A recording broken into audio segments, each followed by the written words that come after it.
کہ یہ جو لہسن ہے نا انٹرنیٹ پہ یاد رکھو صحت کے نام پہ الو بنانے کی دکانیں ایسی کھلی ہوئی ہیں کہ اللہ کا واسطہ دے کے کہتا ہوں آپ یہ نہ دیکھا کرو.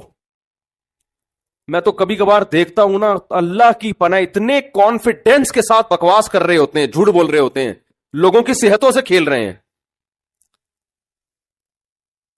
یہ والی کھانے ادرک کے قہوے اور یعنی اللہ معاف کرے وہ جو ہے نا آج کل آتی ہے ایک لونگ, آپ انٹرنیٹ پہ یوٹیوب پہ سرچ کرو, ایسا لگتا ہے لونگ اور ہیرے میں کوئی فرق ہے ہی نہیں. اتنے فائدے لونگ کے. ایک صاحب نے کل میں پڑھ رہا تھا کہ اس نے کہا 1 کلو گوشت میں وہ طاقت نہیں ہے جو لونگ کے 2 دانوں میں ہے. اللہ پھر یہ کٹوں کی جگہ لونگ ہی پیدا کر دیتا بھائی. اتنی بڑی بڑی داڑیاں رکھ کے پھینکے جا رہے ہیں, اتنے کانفیڈنس کے ساتھ جھوٹ بولتے ہیں. اور اس میں ہر طرح کے بڑی بڑی داڑیوں والے بھی ہیں اور 3 پیس سوٹ والے بھی ہیں. بڑی داڑیوں والوں سے یہ آتا ہے کہ یار یہ بزرگ آدمی ہے, یہ تو غلط بات کرے گا ہی نہیں. اور 3 پیس سوٹ سے لگتا ہے بھائی امریکہ سے آیا ہے, انگلش بول رہا ہے, میدے کو اسٹمک بول رہا ہے, گردے کو کڈنی بول رہا ہے. یہ تو جھوٹ یہ انگلش بول رہا ہے بھائی. اور ٹیلی ویژن کے چینل بھی ان کو پروموٹ کر رہے ہیں. لوگ کہتے ہیں یار یہ اتنے بڑے ٹی وی چینل میں آ رہا ہے تو غلط کیسے ہو سکتا ہے. دیکھو چینل والوں کو عام طور پر اس سے غرض نہیں ہوتی کہ یہ ماہر ہے یا غیر ماہر, کہتے ہیں اس کا عوام میں اثر کتنا ہے, پبلک اس کو کتنا جانتی ہے, ان کو ریٹنگ بڑھانی ہے نا. تو جب بھی کوئی ایسا آیا کرے نا, میں پہلے بہت متاثر ہوں ان چیزوں سے, اپنے تجربے شیئر, اس کا بھی دین سے تعلق ہے. آپ کہہ سکتے ہیں مولوی صاحب کیا باتیں لے کے بیٹھ گئے ہیں.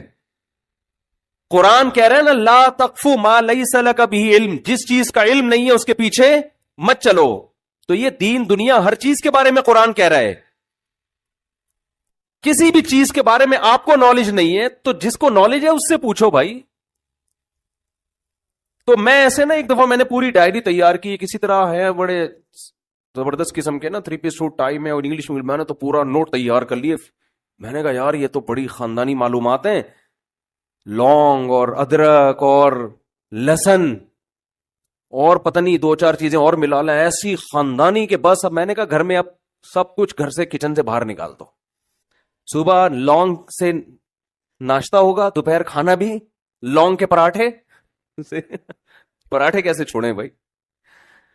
لونگ اچھی چیز ہے صحت کے لیے, میں نہیں کہہ رہا کہ اچھی نہیں ہے. وہ کسی ماہر حکیم سے, کسی ماہر آدمی سے آپ پوچھیں جو واقعی ماہر ہو. ٹی وی میں آنے سے ماہر نہیں ہو جاتا, تو وہ بتائے گا. بعض لوگوں کے نقصان دہ ہے بھائی, ٹھیک ہے. لہسن کچا آپ کھائیں, بہت فائدے مند چیز ہے, لیکن ہر ایک کے لیے نہیں ہے. اور فائدے بھی ایک لمٹ ہے, ایسا نہیں ہے کہ وہ ساری, اگر یہ ہوتا تو سارا جرمنی, یورپ, امریکہ ساری دوائیں باہر نکال کے سارے لہسن ہی کھا رہے ہوتے بیٹھ کے. ساری دنیا لہسن ہی کھا رہی ہوتی بیٹھ کے, ہر چیز کا علاج اگر اس میں ہوتا.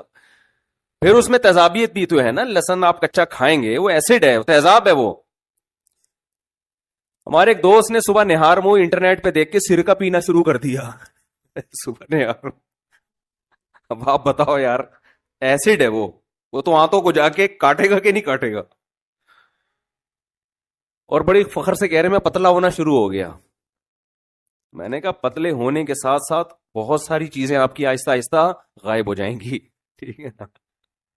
سمجھ شارٹ ہوتی چلی جائیں گی مارکیٹ سے چیزیں. یہ ایسڈ ہے, تیزاب ہے جو تم پی رہے ہو. تو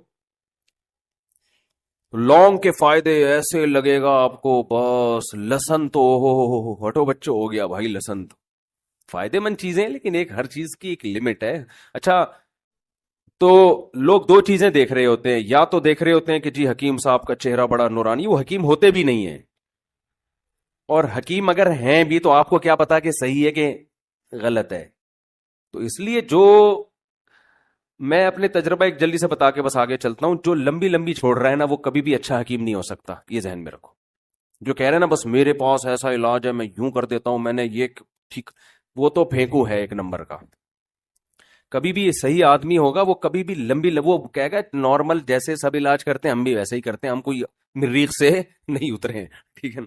کوشش کریں گے, اللہ کرے ٹھیک ہو جاؤ, نہیں ٹھیک ہوئے. ایک بڑے اچھے حکیم تھے, ان کے پاس ایک مریض گیا پیٹ کے علاج کے لیے, انہوں نے بہت دوائیں دیں تو وہ نہیں فائدہ ہوا, تو حکیم صاحب نے کہا بیٹا میں تو یہی کر سکتا ہوں, اس کے علاوہ میرے پاس اور کوئی حل نہیں ہے, اب آپ کہیں اور چلے جائیں. اور وہ واقعی بڑا ماہر حکیم تھے, وہ انتقال ہو گیا, اللہ مغفرت فرمائے ان کی. تو ماہر آدمی تو یہ کہتا ہے بھائی میں کیا کروں یار, یہ اس سے زیادہ میرے بس میں نہیں ہے. لیکن آپ دیکھو اتنا بڑی بڑی پھینکی جا رہی ہیں, تو انٹرنیٹ پہ خوب اچھی طرح سمجھ لیں. ہاں میں بتا رہا تھا, میں نے پوری صفوں کے نوٹس لکھ دیے نا, لونگ کے اور ادرک کے, اور یار وہ تو فلانا یونیورسٹی سے فارغ ہیں, یہ پتہ نہیں کہاں کہاں سے. پھر میں نے ڈاکٹروں سے رابطہ کیا, مختلف لوگوں سے, انہوں نے کہا کہ یہ آدمی ایک نمبر کا پھینکو ہے, آپ کوئی فرشتے نہیں ہیں. آپ کی شادی مجھ سے ہوئی ہے, میری بہن سے نہیں ہوئی, اور اپنی بہن کو بھی سیدھا کر دیں کہ تم کیوں اس سے فری ہو, کہ میرے شوہر سے تم کیوں فری ہو رہی ہو. تو یہ بحث ہی غلط ہے کہ دل صاف ہے یا خراب ہے. اسلام نے بیسک پر ہی پابندی لگا دی ہے. تو بھابھی پر بھی لازم ہے کہ وہ دیور سے پردہ کرے. الحمدللہ میں نعمت کے طور پہ بیان کر رہا ہوں, شو مارنے کے لیے نہیں.